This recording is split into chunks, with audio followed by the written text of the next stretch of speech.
Hello, this is Holland.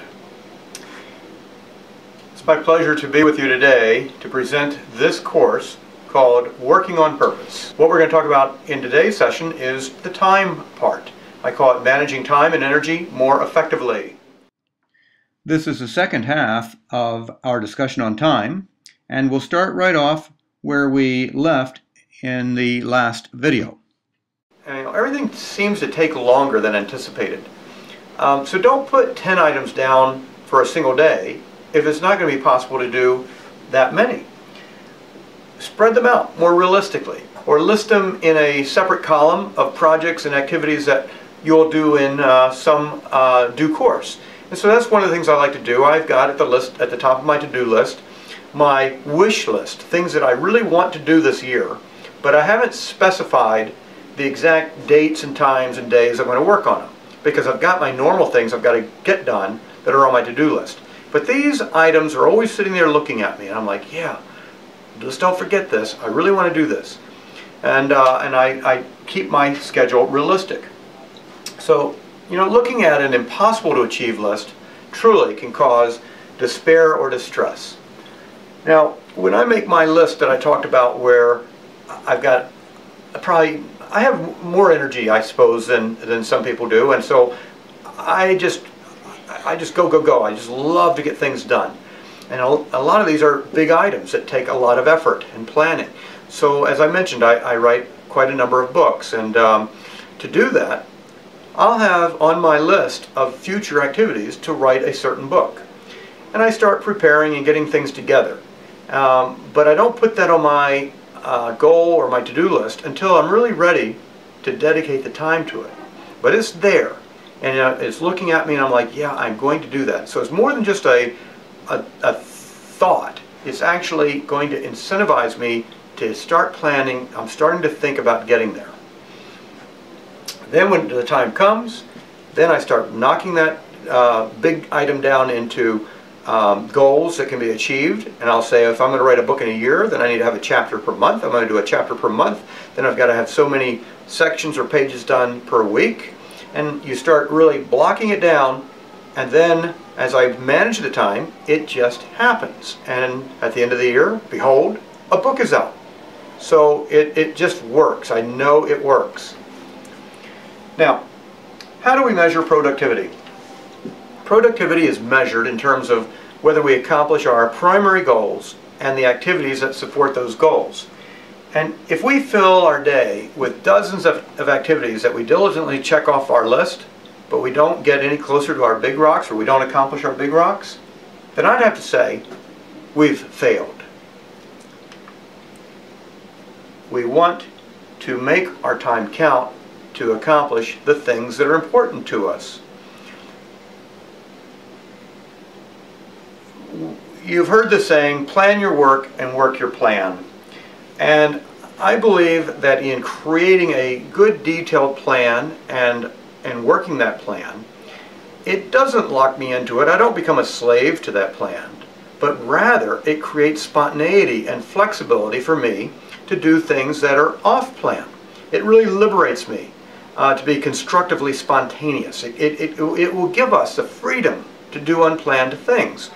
So knowing that we're meeting our plan lets us feel comfortable putting aside planned activities sometimes so that we can do spur of the moment, important, unplanned things that just come up. And that's going to always happen. Somebody stops by, a relative's in town, a child needs your help, a spouse needs additional time to be with you.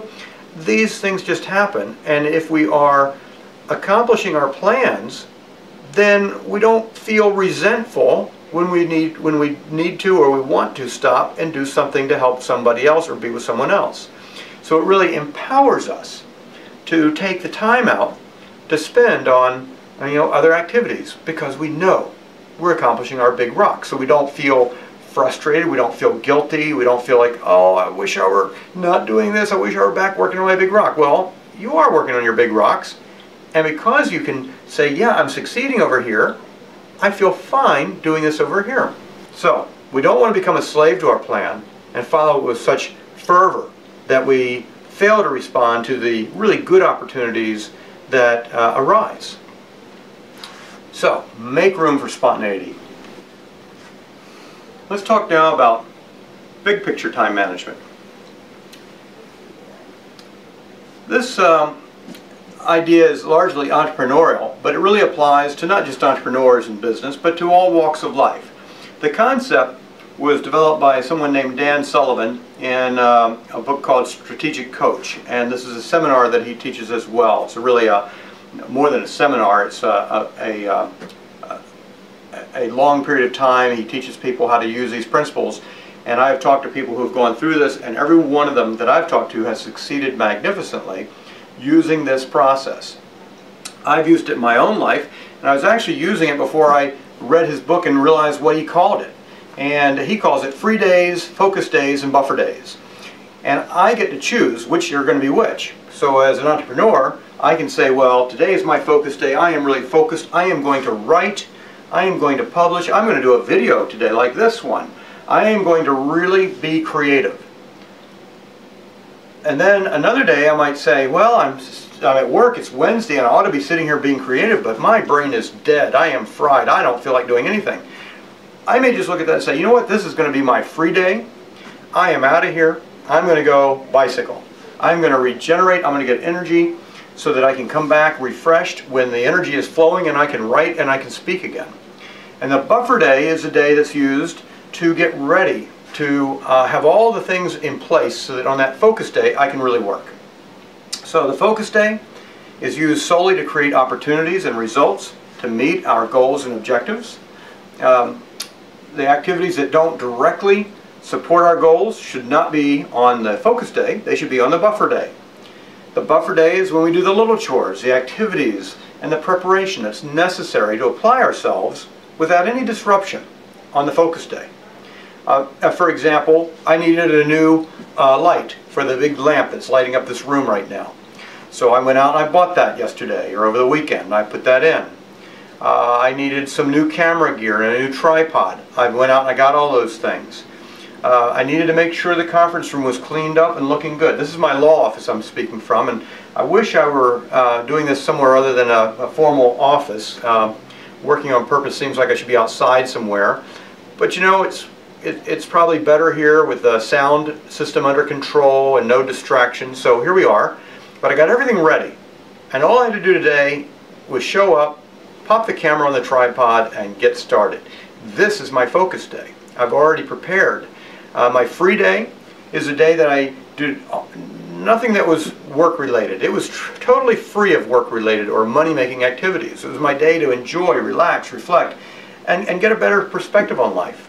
So I used it for, in this case, I was snowboarding this weekend. And that's the way I rejuvenated myself. It's important to use these days. Now the focus day really doesn't have to only be used by entrepreneurs. It can be used even in a bureaucracy. So I worked for the government for several years, and I used the same principles there, but of course I couldn't just take a day off saying, well, this is my free day. But what I found was it's possible to even have a free day, if you will, while working for the government. In a sense that you say, well, this day while I'm here, I am going to prepare. I'm going to get everything needed for my focus day. I'm going to get it all ready so that when I come in on the focus day, I'm ready to go. When I was with the government, it was a type of an administrative law judge. It wasn't a formal ALJ, but it was a type of judge where I wrote many, many decisions on grant disputes between municipalities and the Environmental Protection Agency. And in order to do that, I would come in on my buffer day and I would research, I'd get everything together, I'd learn about the case, I'd read deposition transcripts, I would read the law, and then on my focus day I would just simply come in and I'd say, this is my writing day, and I'd sit down and I would nail a decision, I'd write the decision. So that's the way, even within a government enterprise or any bureaucracy, we can say, I can focus this day, and I'm going to use another day for a buffer day. I don't think there's probably any quite free day in the bureaucracy. We've certainly got to be there in the office. But even on the concept of a free day, there will be days within the bureaucracy where we are accomplish less. And and we do that intentionally so, in order that we can go around, make sure we are maintaining good relationships with other people in the office, and things of that nature, so that these things all build toward the well-rounded person and enterprise that we need to be successful. Now, I like to focus on my unique ability. We all have a unique ability. So beware of being pushed in multiple directions to be relatively good at a lot of things. You know, my wife used to bug me all the time that she wanted me to, honey, do this, honey, do that. And I wasn't any good at these things. And I didn't want to become good at them. And my response was always, you know, I am not very good at doing this and this and this. Let's hire somebody who is good and let them do it. And I will use my time to go out and make more money practicing law or doing whatever I do. And then we'll use that to hire somebody who's good at what they do. So my thing has become, I use my time for what I enjoy or for my career. But I don't do the things in between. So if it's just a chore that's not pleasurable for me, I'm not going to learn how to do that chore better and become just sort of a mediocre person at that particular activity. I would rather use my energy to become very good at what I do well. So the idea of being best at what I'm best at. If I spend all my time trying to work out my less than adequate abilities in other areas, I might become mediocre to good at doing a lot of things, but it might cost me the price of never becoming excellent at what I was truly best qualified to do. So I want to use my energies to become really good at what I'm good at. And that gives me the ability to be sort of a go-to person. People will come and say, can you help me with this? Can you do that? Within my law practice or with other areas, that otherwise wouldn't happen. It also makes it possible for me to have spend less time doing certain amounts of work because of the fact that I simply say no to a lot of activities. I mentioned at the beginning the 80-20 rule. Well, what is the 80-20 rule? It was something invented by a fellow named Vilfredo Pareto in 1897. Why does that 80-20 rule matter? Well, the 80-20 rule reveals that there's generally a significant imbalance between our efforts and our results. 20% of our efforts produce 80% of the results. Conversely, the other 80% of our efforts produce 20% of the results, or might even detract from the results that were produced by the valuable 20%. So, for example, 20% of your clients are going to generally produce 80% of your income. 20% of your sales calls are going to produce 80% of your success and your income. You could take it into the personal life. 20% of your friends give you 80% of the joy. The other 80% of your friends only give you 20%. So that 80-20 rule applies across the board. So again, using that 80-20 principle, we want to seek to be excellent at only a few things, the 20% things that are going to have an 80% return, and do only what we're best at and enjoy the most. Determine the 20% effort that produces the 80% return in every part of our life. And again, don't chase every opportunity. We can work less by applying our time and energy only to the key, valuable goals. So we want to look for the efficient shortcuts. And again, the power to just say no. One of the things that we can do is apply 80-20 even in decision making. You know, I've worked with people who are indecisive. And it seems like they just kind of circle around and around and around. They can never make a decision. And I'm just like, just make a decision, be done with it. And the 80-20 rule would say, get as much information as you can, But don't wait until you've got 100% of all the information and data. Make your decision based on a reasonable amount of information available and move on. Some more 80-20 insights.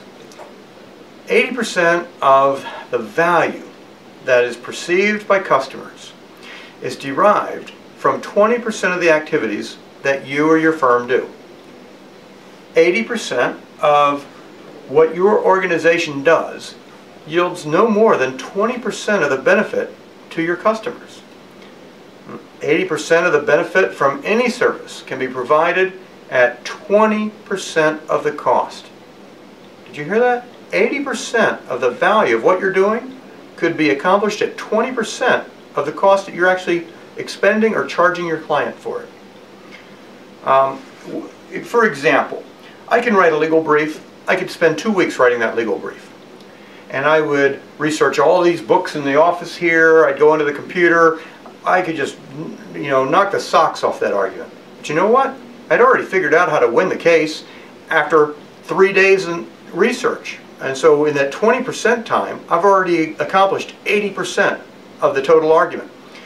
And that's going to be enough in almost all cases. And the client probably would rather pay only that 20% fee than the additional 80, actually it's 4 times more fee, you got to think of it, on top of that in order for me to accomplish that last little 20% of the argument. Now, 80%, another rule is that 80% of any industry's profits come from 20% of its customers. Now, I found this out in my own practice, and I went to a number of smaller clients, and I said, I'm sorry, I've been working for you for a number of years, but I'm no longer going to represent you. And I didn't explain the whole principle to them, but the point was that the smaller clients were consuming a lot of my energy, and they were taking, they were giving me like a 20% income, let's say, and gobbling up 80% of my time. Well, by getting rid of those, I then had all this extra time. Well, the first result was I had more time to play. But the second result was now I got rid of 80% of my business, and the 20% that I kept is still making 80% of the income. So I got rid of 80% of the business, but I only got rid of 20% of the income. Now the beautiful thing about this is I then went out and created a new 20% of clients.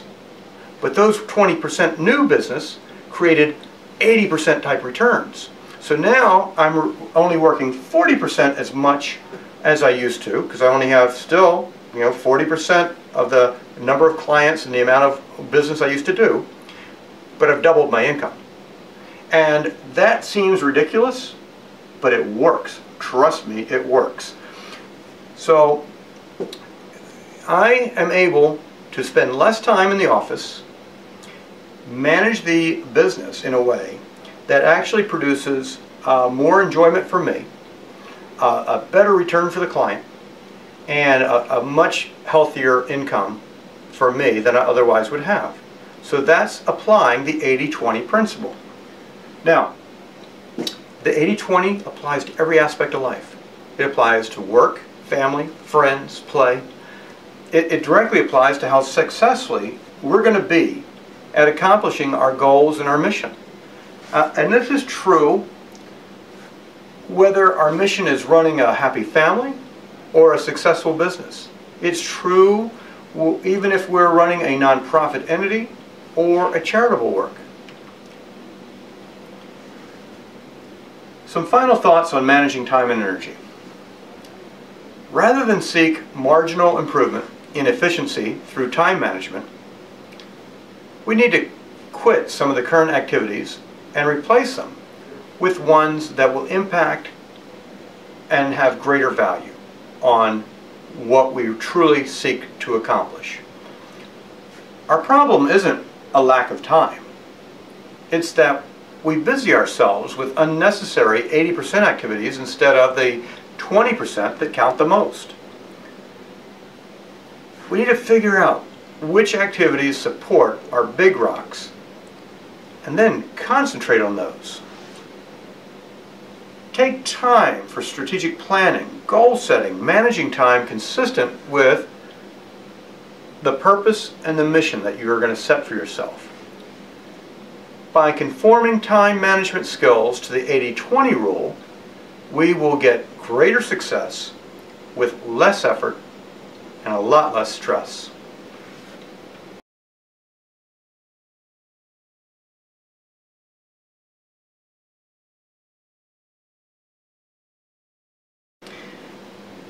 I'm going to put up a slide here at the end just showing who I am, how you can reach me, how you can get the book Working on Purpose. And I'm also going to put up a whole series of slides that have all the exercises that I've talked about. And I would like you to really spend some time doing some of those exercises. You're going to find them very, very helpful. And then there will be 2 more sections to this book called Goals and then Setting and Accomplishing Your Purpose and Mission. So come back, look at those. I look forward to being with you again. I hope that you will watch all the videos on this entire 3-part course. Thank you. Look forward to being with you again. Goodbye.